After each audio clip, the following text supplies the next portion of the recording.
Namaku Damar. Sejak kecil, aku tidak pernah mengingat ayahku memelukku. Ia bukan ayah yang hangat. Ia tidak pernah menggendongku lama, tidak pernah mengucapkan ayah bangga padamu.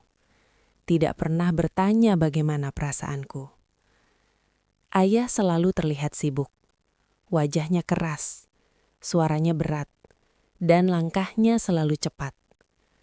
Saat aku kecil, aku sering melihat teman-temanku dipeluk ayah mereka sepulang sekolah. Aku hanya melihat ayahku berdiri jauh, menunggu, lalu berjalan lebih dulu tanpa banyak bicara. Aku pernah bertanya pada ibu, kenapa ayah tidak pernah memelukku? Ibu hanya tersenyum tipis. Begitulah ayahmu, tapi ia sayang. Aku tidak mengerti. Bagaimana mungkin seseorang menyayangi tanpa menunjukkan? Ketika aku remaja, jarak itu semakin terasa. Ayah selalu menegur kalau nilaiku turun. Selalu marah kalau aku pulang terlambat. Selalu mengingatkan tanggung jawab, tapi tidak pernah menanyakan mimpiku. Aku tumbuh dengan perasaan aneh. Aku punya ayah, tapi aku merasa seperti tidak punya. Aku mulai meyakinkan diriku sendiri. Mungkin ayah memang tidak terlalu peduli. Mungkin aku memang tidak pernah cukup membanggakan. Hari-hari berlalu. Aku kuliah di kota lain. Ayah tetap jarang menghubungi. Jika telepon berbunyi, biasanya hanya satu kalimat. "Kamu baik-baik saja?" Lalu sambungan terputus. Aku sering membandingkannya dengan ayah teman-temanku yang mengirim pesan panjang, yang memberi kata-kata motivasi, yang berkata rindu. Ayahku hanya bertanya, "Sudah makan?" Dulu aku kesal. Kenapa hanya itu? Kenapa tidak pernah ada kata "aku bangga"?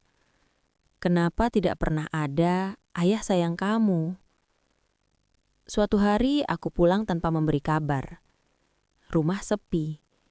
Ibu berkata ayah lembur lagi. Aku masuk ke kamar ayah.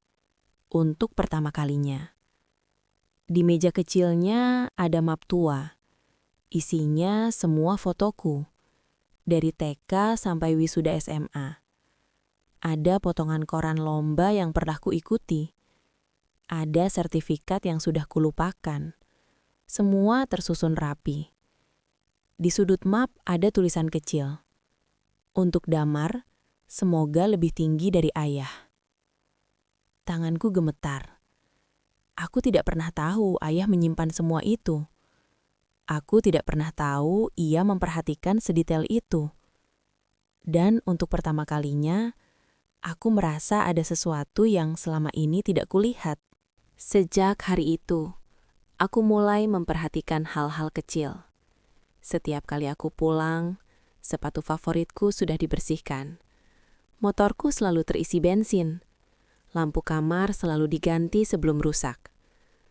Ayah tidak pernah bertanya panjang, tapi selalu tahu apa yang kubutuhkan. Suatu malam, aku mendengar ibu berbicara pelan. "Jangan terlalu keras pada Damar." Ayah menjawab, "Aku tidak ingin dia hidup sesulit aku dulu." Aku terdiam di balik pintu. Itu pertama kalinya aku mendengar ayah berbicara tentang masa lalunya. Tentang betapa kerasnya hidup yang pernah ia jalani. Tentang betapa ia tidak pernah punya kesempatan sekolah tinggi. Aku mulai memahami sesuatu. Mungkin ayah tidak pandai menunjukkan cinta. Mungkin ia tidak pernah diajari bagaimana caranya memeluk. Mungkin hidup terlalu keras membentuknya seperti itu. Tapi cintanya tidak pernah absen. Ia hanya tidak pernah tahu cara mengucapkannya. Waktu terus berjalan. Suatu hari, ayah jatuh sakit. Tubuhnya yang dulu terlihat kuat mulai melemah. Aku duduk di samping ranjangnya. Tangan kami hampir bersentuhan, tapi kami sama-sama canggung. Aku ingin berkata banyak hal. Ingin meminta maaf karena pernah membencinya dalam diam. Ingin mengucapkan terima kasih. Tapi kata-kata terasa berat. Ayah hanya berkata pelan, "Kamu sudah besar sekarang." Aku menggenggam tangannya untuk pertama kalinya. Tangannya kasar, hangat, dan sedikit gemetar. Saat itu aku sadar, aku mungkin tidak pernah dipeluk, tapi aku selalu dijaga. Aku mungkin tidak pernah mendengar kata sayang, tapi aku selalu diperjuangkan. Sahabat cerita arti, tidak semua cinta datang dengan pelukan. Tidak semua kasih sayang terdengar dalam kata. Ada cinta yang bekerja dalam diam. Ada kasih yang menjaga tanpa sorot mata. Jika ayahmu terlihat dingin, mungkin ia hanya tidak pernah diajari bagaimana caranya menjadi lembut. Tapi percayalah, di balik diamnya, seringkali ada cinta yang paling kuat.